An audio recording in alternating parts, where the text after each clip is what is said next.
You do what y'all do good, and you share. You share because sharing is caring. Absolutely. And hit that share button and invite the folks, get them all plugged in and joined up. We got a great broadcast tonight. The Anayas are going to be telling their story and maybe do a little bit of teaching on finances. And I'm really very excited about this because they're also coming tomorrow night and getting it done as well. How was your day today? Somebody messing up your schedule and telling you the wrong thing. It's a long story. I'm not going to get into that. But the guy who did that needs correction, right? Well, it was a beautiful day. It was a beautiful day. So, how? It was a great day. We swam the waters of digital learning in our household. No tears today, so it was a great day. And I think we're on pace with whatever the teachers are giving. So yes, we're navigating all of that. This was last year you taught public school. Yes. And this year you were. I took a break this year. But you're not really taking a break now, right? Oh no. So now I'm teaching at home.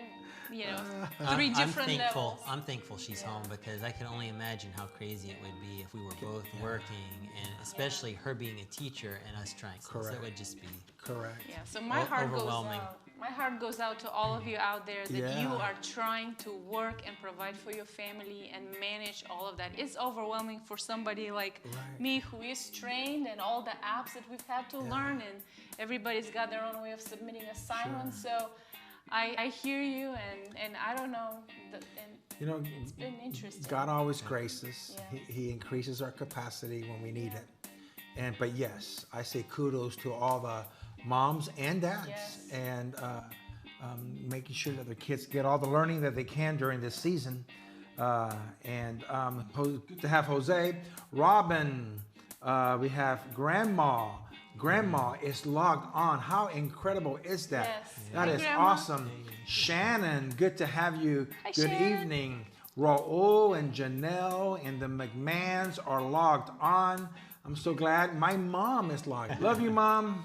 Marsha.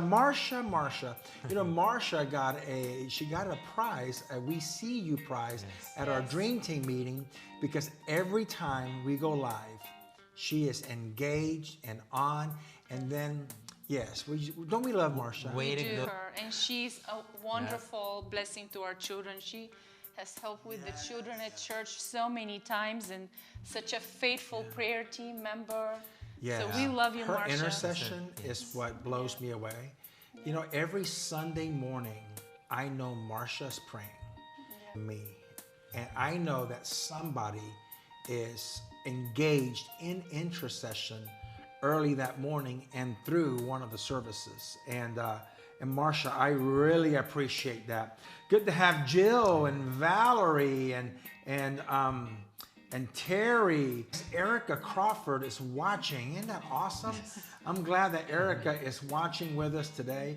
Good. And Carmen just logged on. Good to have you, Carmen. Hey guys, do me a solid and I want us, everyone who's logged on, whether you're logged on an app or on YouTube, if you have a Facebook account, do me a favor and go to Facebook, and then right under the video, there's a share button. Click share and get this video news feed to make sure all of your friends and your family members and extended family members that you're connected with, that they're all have an opportunity to watch what's going to occur tonight, which I'm really very excited. Folks, tonight we have a power couple with us. And I'm going to embarrass them probably. I'm going to brag on them a little bit because they can't do anything now. They can't run off the set. That would be really bad. But they're a power couple. Every pastor would give a right arm to have a couple like the Anayas. And they're full of wisdom. They're mature in Christ. If it wasn't for them, I'm going to really brag about you, so I'm sorry. If it wasn't for them, there will not be a Discover, because the story is, the legend is that the Lord spoke to, who was it first? She had the dream. You had a dream, and then you went jogging with Nathan or something, and y'all conversed about that, and y'all put that seed in his heart that connected with the word. And then Nathan started having dreams. Yes, absolutely. And so, and that was the initial DNA of Discover Life Church. And for the last few years, so many lives have been touched, encouraged. Wow. And so, yes, folks, yes, you're talking about they are the beginning genetic code of Discover Life Church. And I'm glad that they're with us today. I am going to hush up in just a little bit. As soon as, the viewership is increasing. So I am going to hush. Good to have Laura Perez and Rhonda. I love you guys. And get some notes out. Get something to write with. We're going to be talking tonight and tomorrow night.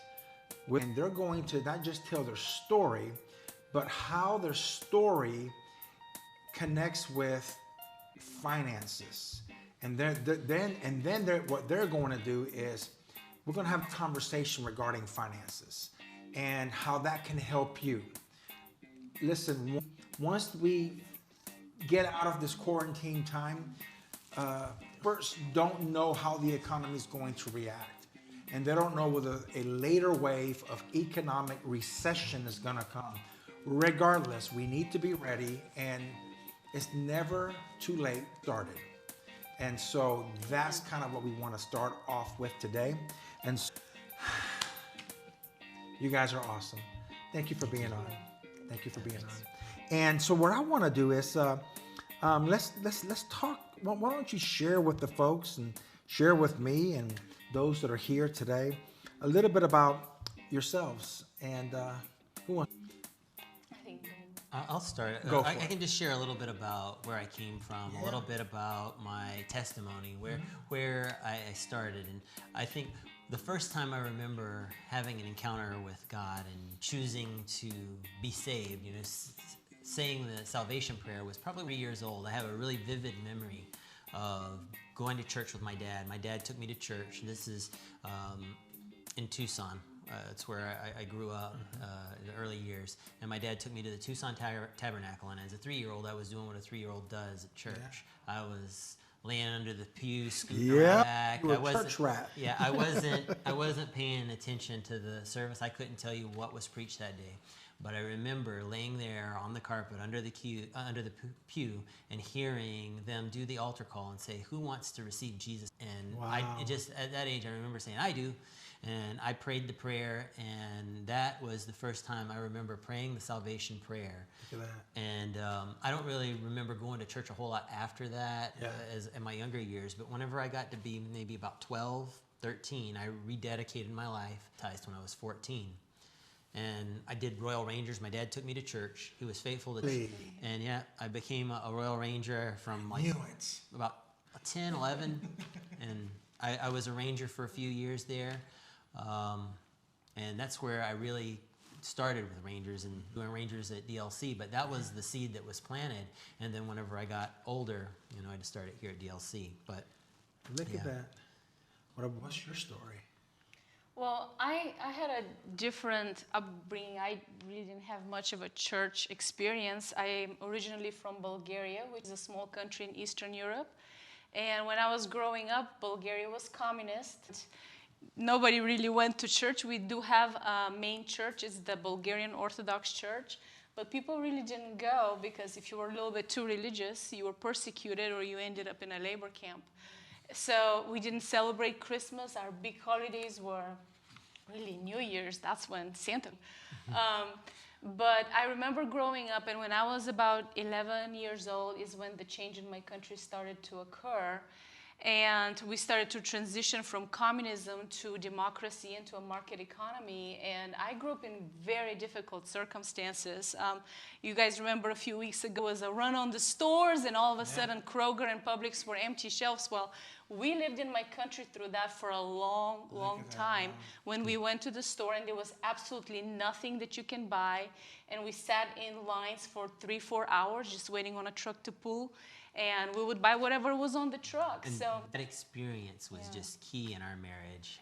As we started our marriage off and went into our marriage, her having that experience was invaluable. Yeah, and later on, after this, the country went through hyperinflation, and I just grew up in very, very difficult circumstances. I remember my grandmother taking me to church when I was in elementary school and getting me baptized into the Orthodox. From that point on, I considered myself a Christian, but there was really no relationship there. It was just empty religion. Right. And we would go to church maybe on big holidays, light up a candle, but we never read the Bible. There was no real training. Start finding out more about the Lord until I came to the United States. And the way I ended up in the States was I earned a partial scholarship to attend university here in the States. Well, before that, too, we were pen pals. I met her while I was in the Wait Navy. a minute, pen pals. We did meet at my high school. Yeah, there's some story that I didn't quite get to because I went in the Navy whenever I was 17, and when I first went in, I was that year before I went in, I was being rebellious. I was trying to be my own person. I was doing my own thing. And there were some events that happened, and I used that as an excuse to turn my back on God. You know, that scripture about being hot or cold, Revelation 3:15, something like that. I said, well, you know, I was hot. I was on fire for God when I was a teenager. I wanted to preach the word and share it, you know, all of that. But that time I just said, you know, well, if this is what he's about, I'm just going to be cold.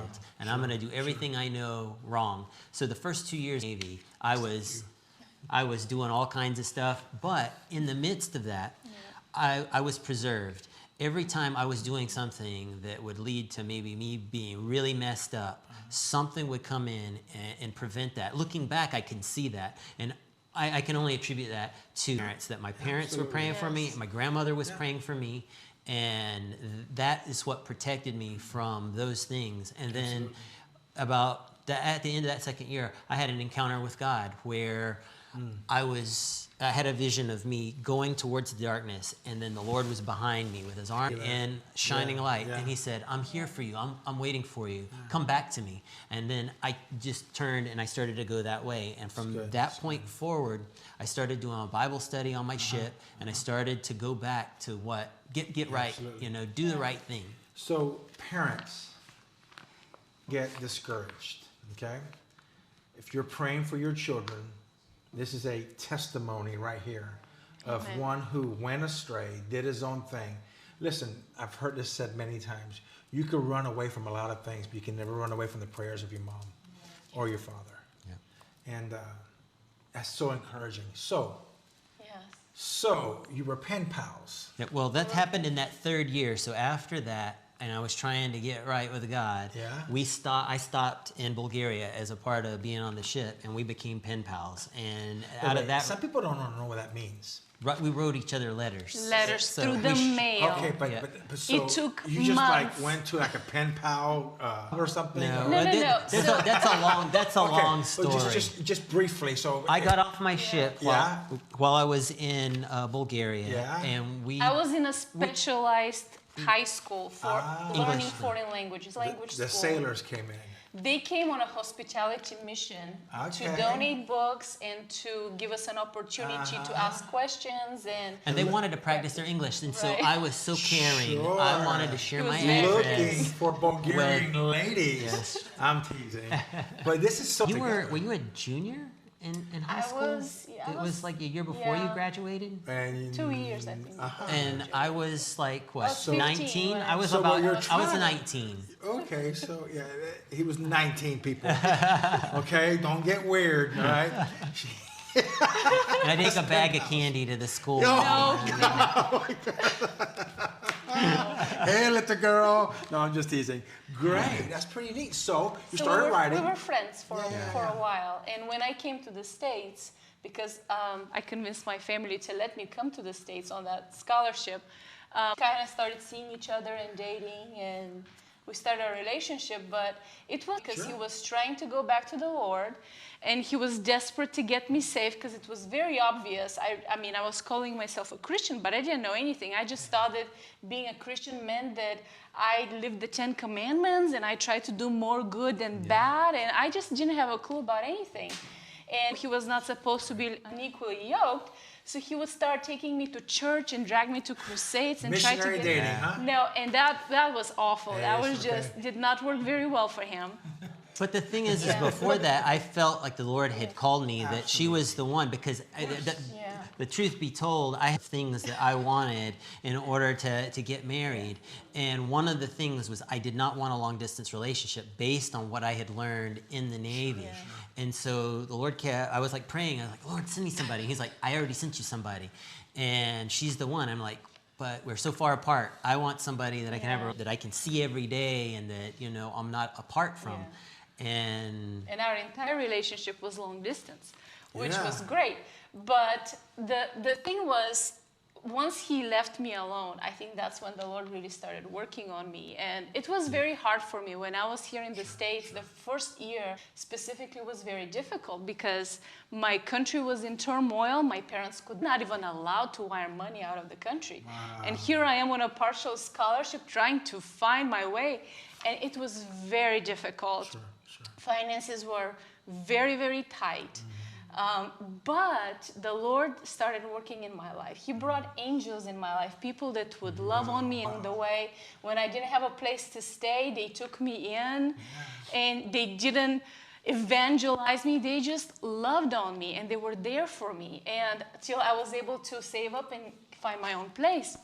And I remember my first encounter with the Lord was over finances. I had 3 roommates, and we lived in this little rundown place. And back in the days when there were no cell phones, we had a landline phone, and it was in my name. One of my lovely roommates, before she left... Now, all of the ladies that lived together were international students. All of them, yes. And so she had family in another country. Yes, so after she left, I discovered that she had left me a bill that was over $1,000. Oh. And to me, that could have been $1 million because my food budget was only $50 for the month. I lived on ramen noodles. Oh, man. So I remember feeling very overwhelmed and not knowing what I'm going to do and how am I going to figure this out. And I was so worried. I thought I was going to lose my mind. And in my desperation, I remember crying out to the Lord, just, Lord, help me. And then I felt this peace that surpassed all understanding, fill my heart and my mind against that. And I was like, wow, what is that? And it was the Lord giving me peace. Shortly after that, he led me to one of the campus ministries at the university. And I walked in. They didn't know who I was. I just shared my story. They helped me out on the spot. And I was blown away. I could have been telling a lie. They just happened to have this grant. So they met the need. And I found a home at the campus. It was, by the way, an Episcopalian campus, which was very unique, but such loving people. And I got involved with the campus. Absolutely. In the meantime, Blaine was here in Atlanta. I don't know if you want to share. Well, I a bit because I got out of the military and then I went to Savannah. I came to Atlanta. I went to Norfolk for a little bit. Then I came back to Atlanta. But after all of that, I settled in Atlanta. And I ended up getting a steady job, and then I was invited to Victory World Church. There was a coworker that I had that said, you know, they need some help on their web team, and they tried to get me to come over, and I started, and then that became for 18 years. 18 years, wow. 18 years. Yeah. Wow. Right when it was not a mega church. Okay, so what year did y'all marry? 2001. We married in 2000. This summer it's going to be 19 years. Yeah, and we got married in June of 2001, so that was just before 9/11.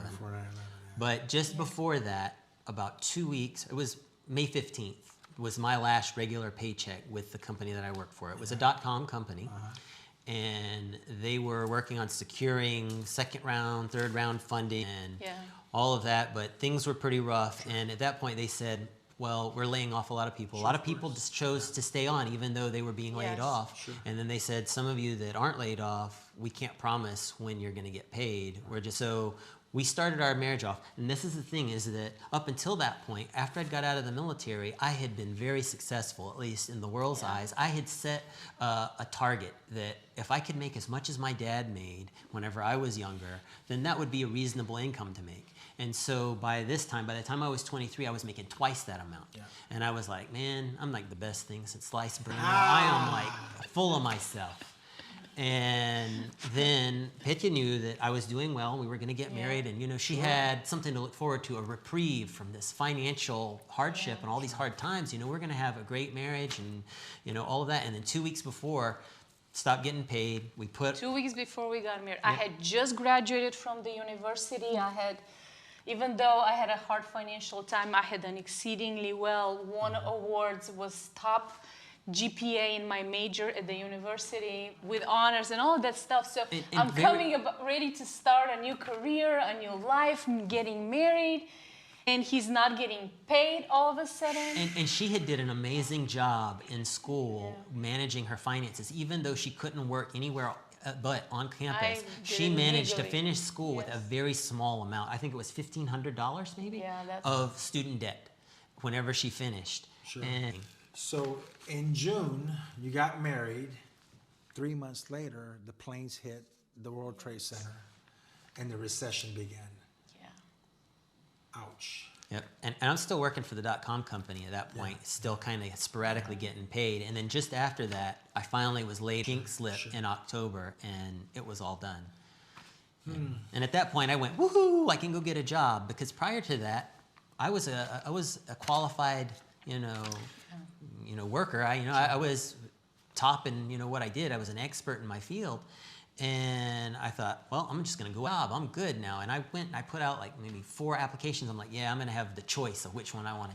All the doors were closed, nothing. So we got about 18 minutes left. Okay. And what we're wanting to do is this. And I'm going to say, you guys are one of our top givers of the church.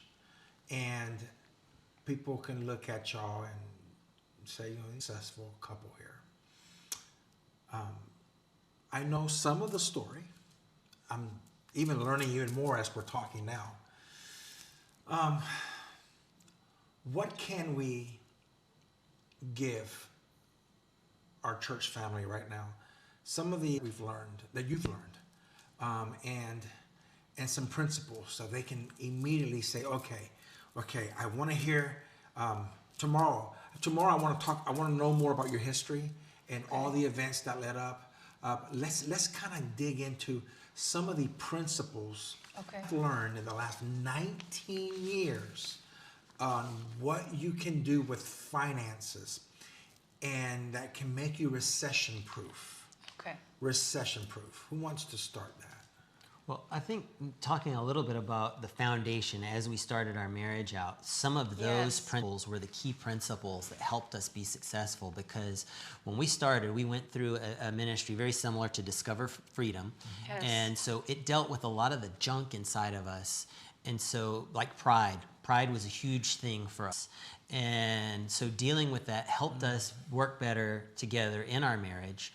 But then we also took a financial management course, Crown Financial, and it's biblically based. It's very scriptural. It's about how to manage finances by the Bible, by the Word, and into our relationship, build in agreement.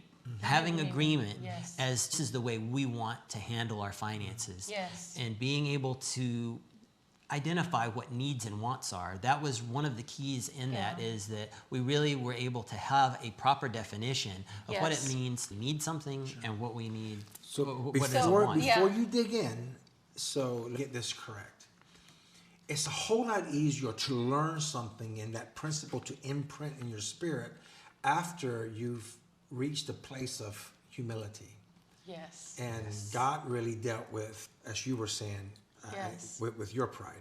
I remember at Easter 2 years shared that cardboard testimony, and everybody was putting different things, but yours said something like full of pride, and flipped around as humbled. Yeah. By humble wise man or something like that. Yeah. And so your situation, your financial situation brought you to, and you sought the Lord. And tell us what you have learned. Well, we really wanted to be in agreement and more successfully have a successful marriage. And Crown laid a great foundation for us. So the principle knew that we have invented, they're principles that have been around for a long time, but these are the principles that we thought were the most successful or useful in our life. And the very first principle is this: personal inventory and budget. personal inventory and budget. A couple of scriptures we want to share there. Proverbs 27:23 says, "Be diligent to know the state of your flocks and attend to your herds." Proverbs 29:18 says, "Where there's no vision, the people perish, but he that keepeth the law, happy is he." So what do we mean by personal inventory? And you need to know the state of your affairs. What is your net worth? You need to take inventory of what is it that you own. What possessions do you have? Your home, your car, your jewelry, whatever it is that you have. But at the same time, you need to take account of what debts do you have. Student loans? Do you have a mortgage? Do you have a car note? And see how much are you really worth after you balance your assets versus your debts. Yep. So you need to know where you are and where you're starting. And if you don't have a budget, then you're asking for disaster. You need a plan for your spending. And in this day, when you do a lot of the banking online, there's so many tools that banks provide for you to come up with a budget. Yeah, and help you track that, because really you need to track it over a period of time. Every little thing that we did is we took out a notepad, and anything we spent, every penny, we kept track of over a 30-day period, so you could really see, because whenever you sat down and you look and you're like, wow, I bought 5 coffees this week. You know, that was I spent $2,000 on groceries this month, which indeed with a plan of, well, what is really reasonable for that category? Is it really reasonable to spend $500 on eating out every month, or $100 on where your budget is, and for what your income is? So you need to balance expenditure versus what your income is, and make sure that your budget is within what that income is. I want to touch on something here, because it's the point of tension on what people deem necessary versus unnecessary. Yes. Because necessary is that Starbucks every day. Right. And you're paying the same price for a gallon of milk for 1 cup of coffee. Right. Yeah. And they're hurting, they're in trouble, but they're sporters and 60 cents cup. And sometimes I as a pastor, I struggle sometimes with people who are struggling, but yet walk in with takeout food, coffee, and you kind of wondering if you're struggling. Why? So how do you coach people through that? Well, one thing is key. It was a scripture we shared here in Proverbs 29 about having a vision. If you have a vision for your finances and for your giving, which we'll probably talk a little bit more about later, is that you know what is where you're going, what it is you're passionate about, what God has called you to sow into and grow. And whenever you have that vision, then you're looking at it through that lens of eternity and saying, what is the value of this coffee or whatever it is that I think I need, which isn't really a need per se. Right. What is the value of that in the long run, and how does that line up with my vision? And as you go through like with this 30-day evaluation and figuring out what those things are, you determine what that bare bones budget is based on what your needs are, meaning to survive, your food, your shelter, utilities. Those are needs. Those are things to deal with your basic needs. What we're wanting to do, folks, and we'll let you know, I might be ahead of the curve here a little bit, but we're wanting to utilize this in a life group format or whatever, what you guys have to offer to help people and coach them through it. Yeah. Because some people can't do this. If they're having trouble budgeting $300 a week, how are they going to actually buckle down and do this painful exercise? Because to them it's painful. Yeah. It's painful. And so, hopefully y'all can maybe help them through that. What helped y'all run through this painful process of nitpicking and saying, I don't need that, and so therefore I don't deem that necessary for my vision and my future, so I will now create a new culture and not do this? Well, the Lord shaped us. It was He led us into this place, and we were forced, essentially, we were corralled into a situation. Very tough circumstances. I think that part of what we went through brought us to radical obedience. that we needed to obey what the Lord was calling us to do, because we found ourselves in several situations where the counsel we were receiving was good, godly counsel, but it wasn't what God was calling us to do. Because a lot of times people were saying, why don't you just go get a job? But we believed that the Lord had called us to be in the place that we were in. And whenever we ended up getting that counsel, we would submit it to the Lord. We'd pray something. Do we need to do what they're calling us to do? And the Lord would say, no, you need to stay where you are and do this. And we had no options. Our options were removed. And when you have no options, when there is no option to do something else, we were through this exercise of figuring out, well, how do we do this? And I think it's also important to recognize that there's certain emotions behind our spending. That's good. The spending, where your money is going, is just a symptom of what's really going on in your heart. We really need that Starbucks coffee.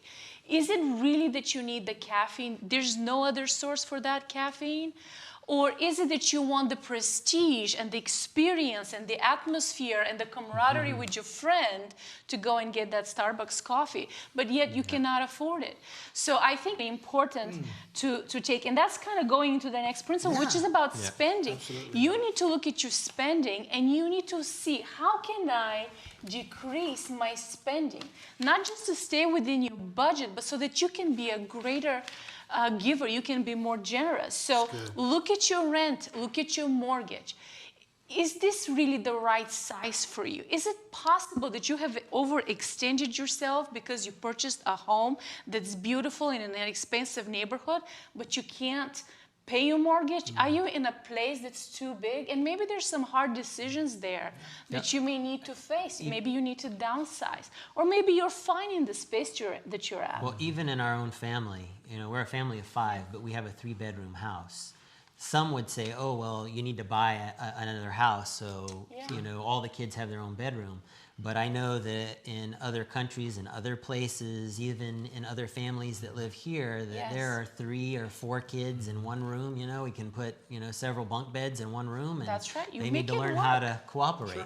Sure. You make it work. And here's the thing, just because you can afford a nicer home, should you really be buying a nicer home? Our vision is to be completely debt-free, to not owe anybody any money. And we're very close to being completely debt-free. We have a little bit on our mortgage left. And just because we can afford a bigger home, we don't want a bigger home. We want to work with what we have so that we can really be generous and sow into other causes. So look at your stuff, look at your mortgage, look at your utilities. Can you unplug all of the things you have plugged in? Can you turn off the lights, use less water? What can you do there? Take a Navy shower, or you turn the water off, you wet yourself, you scrub, you turn the water off, you rinse off, you're done. Use less than a gallon. Yes, no. I don't know about you, but there's many areas. You can look at your food expenditure. Do you really need to buy all the brand names? Maybe you can buy the store brands. Maybe you can grow your own food, which we love to do. We love canning and growing. We always have a garden. We always have a garden. And we often go whenever the crops are available. Particularly 4th of July in my family growing up was always tomato canning.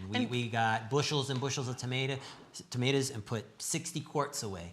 And in Bulgaria, summer from school, and we were canning stuff. So they're just some of these things, but really I think the key is you need to be content with what you have. Right. You need to learn to be content with what you have. You need to stop comparing yourself to others and trying to keep up with others. And one of the things that we learned early on that we're able to implement right now is learning to set a limit to your lifestyle. Determine what is a reasonable lifestyle that you're comfortable with. And when the Lord blesses you beyond that lifestyle, don't expand it. Don't buy nicer cars and bigger houses, but stick to what you have decided is reasonable. Because if the Lord has blessed you beyond that, He's not blessing you so you can spend it on yourself. He's trying to get it through you. Yes, through you. And it gives you that opportunity to sow it. And all of what we own belongs to Him. And That's we're just stewards. We're managers. And key is to ask the Lord, what do you want us to do with this increase? Sure. Where do you want it to go? How can we put it in the right place? So in a nutshell, the art of practicing delayed gratification has to be learned. The culture of prudence has to be learned.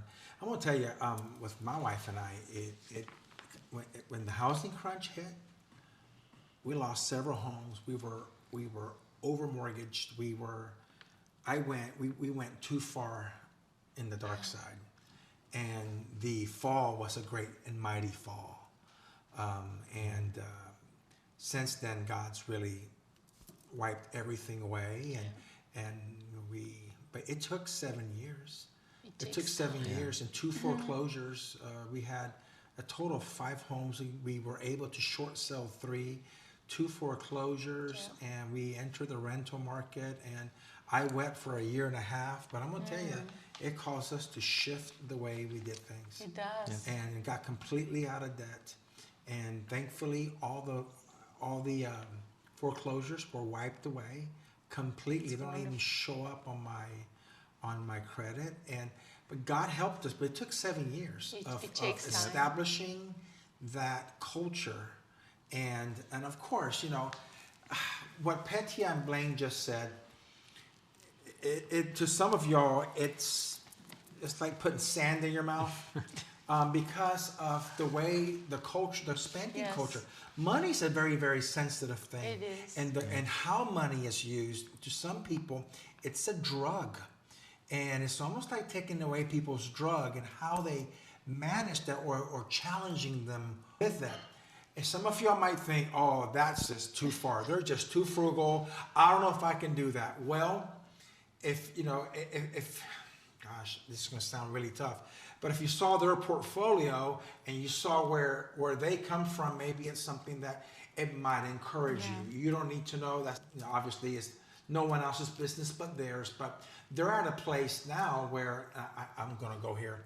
You took 8 weeks off of your job, and without sweating. So far, I haven't got paid, but without sweating, it, because you're able to because of your prudence and prepared. And because the Lord provided too. Of course, He always does because of if we steward properly.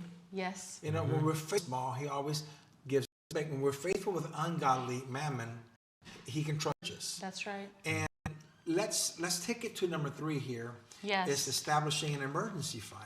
That is key. Having an emergency fund is what will save you a lot of trouble, because when something happens, like your car breaks down, you have an emergency trip to the dentist, you're stressing, you're not scrambling and borrowing money at exorbitant, or, you know, taking your car to the title place or whatever it is that you think you need to do to take care of it. Yeah, well, the foundational scripture for that point, just for doing that, is Proverbs 6 through 8. Go to the ant, you sluggard, consider her way wise, which having no captain, overseer, or ruler, provides her supplies in the summer and gathers her food in the harvest. So you prepare and you save while you have, so that whenever these hard times come, you're prepared. How much do you need to save? Well, it depends on how much money you make. If you're making under $30,000 a year, you probably need to start saving about $500. Your goal should be about $500, and put anything you can aside. Maybe if it's $1, $5, anything you can, you put it to the side. And if you're making more than $30,000, you really need to be aiming higher. And I think a good starting point is about $1,000. Once you hit $1,000, then try to save about a month of your budget expenses, so that if you lose your job, then you know, okay, I have a month cushion to pay rent and keep. The ultimate goal, and that's what we did, was save 3 to 6 months of your monthly budget. So if really another crazy situation hits, like a pandemic, and you're out of work for an extended period of time, you are able to make it on your budget or on your normal budget, depending on what you have saved. Yeah, and personally, we really excel, because I think it's about 4 or 5 years ago, the company I work for started doing a lot of restructuring. So people were just getting laid off left and right, and it was like every so many months, at least once or twice a year, people were getting laid off. When that started, we were like, we really need to get our emergency fund ready and having kids. And so we really got aggressive about saving and making sure we had our And you fund don't in touch place. that money. That's not money to go to Disney. That is for emergencies, for when you get laid off. You will be surprised. I'm sure you're not surprised, but maybe you will be surprised of how many people maybe live paycheck to paycheck. Yeah. Live paycheck to paycheck, and one bad month, an off week, something happens, a furlough, they're in trouble because there's no backup, there's no fund. Yeah. So at the end of the day, it's a culture shift, right? Yes. It's a culture shift. And so how can you encourage the folks right now? Because I want them, listen, tomorrow, I keep saying next. Tomorrow, we're going to be discussing debt and how to get out, okay? Yes. How to establish a community around you that can encourage you, support you, and then the G word, giving. Yes. Yes. Giving, because that's kind of been like, that's like your secret weapon. It has been, because who you are today is a result not of just stewardship, but also your generosity. And we'll be talking about that tomorrow. And I want them to kind of tell us a little bit more about their story as well, okay? Yeah. And so before we let them go back to whatever they do during quarantine life, what can you tell the folks right now and encourage them regarding budgets, regarding the culture, regarding their spending and emergency fund? Just a word of encouragement from both of you, speaking to that camera right there, and just encourage them. Well, I can say that we were able to make it through it. That I saw some dark things that looked like there was no way, and God made a way where there was no way. And if He does it for us, He can do it for you. And I just want to encourage you guys that He loves you. He really, really loves you. He's not angry with you. If you have mismanaged in the past, He is going to give you a fresh start. And don't feel overwhelmed by what we have shared, but start with the baby steps. What is it that you can do today? You don't have to do it all today. We did a process over that many took years. us years. And one of the things that we learned through our process is that God loves us and He's faithful. And He is going to take care of you and provide for you. So I just want to encourage you during this time. Don't feel condemned. That is not the Lord.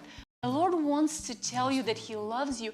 And the reason He's illuminating this area of your life right now is because He desires to give you freedom. He desires to bring beautiful change there if you would let Him in. I have one other thing to add. Don't stand in the way of you asking for help. That's good. Yes. Thank you. Because that was something I had to face in our walk, is dealing with pride, not wanting to ask for help, or not letting someone know that I had to ask for that because family and provide for my family. And when times like this hit, you have to be willing to just lay that down and ask for help, get support. Absolutely. Folks, I believe you are to financial health, financial recovery. It's at hand. And the Anayas are part of our church, and with the available time that they'll have, if they have any questions for them, they'll be free to answer any questions, and we're going to share resources, and we're going to kind of figure out how we can utilize their wisdom and their knowledge, and to try to create something that it can help you with your finances and help you to stay to your spending. Blaine, can you, or Petia, can y'all let's just close in prayer? Can you, congregation, folks, can you just bow your heads, and they're just going to bless you and speak like hope, and then make sure you tomorrow. Go ahead.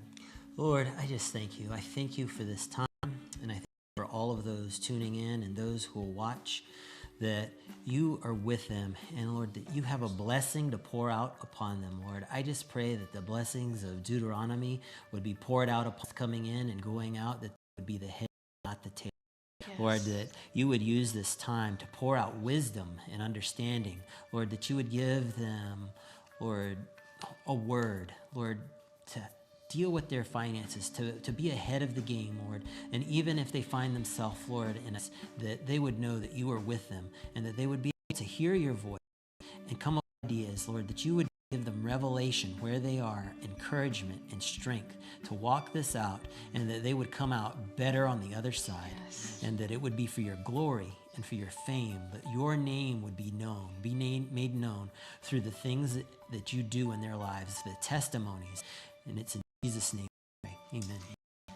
Well, there you have it, folks. We pray that you were encouraged tonight.